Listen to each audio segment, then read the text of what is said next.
Yeah? Yeah. I caught the tail end of that. Yes. First of all, congratulations. Thank you very much. But you were saying really you've drawn on some of your own experience now to help others, is that right? Absolutely, yeah. I've seen how the system works. I struggled when I left the military. I was dropped like a stone. Help for Heroes picked me up. The Band of Brothers, that branch, they got me involved in the choir, the Invictus Games choir, so we sing in a lot of prestigious places.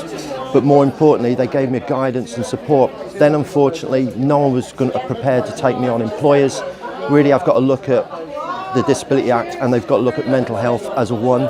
And I struggled to find employment. I was basically destitute nearly for 4 years. And Acacia Training, they picked me up and they said, yeah, we'll take it on, because I showed them the mental health first aid. I was passionate about it and I just want to make a difference. I've probably trained in the region of 400 people in the last 12 months. And some of these major corporate businesses are coming on board now. So it's just a phenomenal experience. And tonight was such a humbling experience to actually be. I'd never thought in my wildest dreams that I would be accepted for an award, let alone be nominated.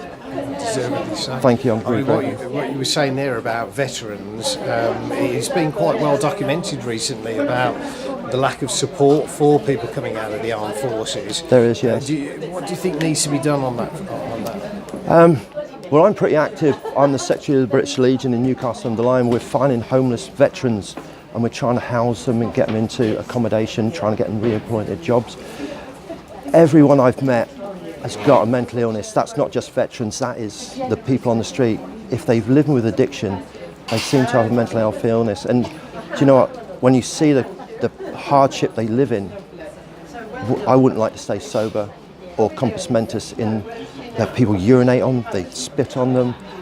It's just reaching out and actually spending time with them and listening to what they have to say. They've all got a sad story, and it's not to try and blag money out of people. They really are genuine, and it's an epidemic that needs to be addressed. And some councils, unfortunately, just move people on from one location to another, which is a criminal act in itself. And I mean, for people with poor mental health, obviously you've been working as a trainer, first aid trainer, but a mental aid trainer. What would you be your key message to somebody with poor mental health? You've got to look for the future, and it's easy to say, but look at the positives. What can we draw from that? And look at the opportunities available. And employers are missing a trick. There's some skilled people out there that have just fallen off the rails. And the journey that I always explain to people, it's not a destination, it's a journey. And I fall and I get picked up, I get supported from organisations, and we've for 3 years, I struggled. I didn't want to admit myself that I had a mental health issue. My wife was in bits. My son, he was struggling to understand what Dad was going through, and I could have lost them. And it's tapping into those organisations. And if the NHS haven't got the time, there's other support mechanisms out there. You know, One Recovery in Stoke-on-Trent. You've got BAC O'Connor in Burton-on-Trent for addiction therapy. Hidden Wounds. We always talk about combat stress. The Help for Heroes branch and the Royal British Legion are there to support people in a mental health crisis. People outside that environment, doesn't mean to say they can't get support. There's a lot of guys out there. We've got Arch in the Midlands as well that can support our homeless people. And I wish people would just actually spend the time to talk to them and find out, rather than go, look at you, you don't mean anything to me.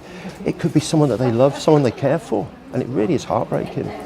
And if people just gave them the time, got them a hot drink. I was chatting to a young lady, she said, can you get me some water? And my son said, why can't you go and get it? She said, because I would get thrown out by the shop staff if I walked into Morrison's and asked for a bottle of water. So it's reaching out to people, and I feel for them this time of year, living in the cold. Yeah. It's tremendous work that you do, Gary. Thank you very much indeed. Congratulations once again. Thank you.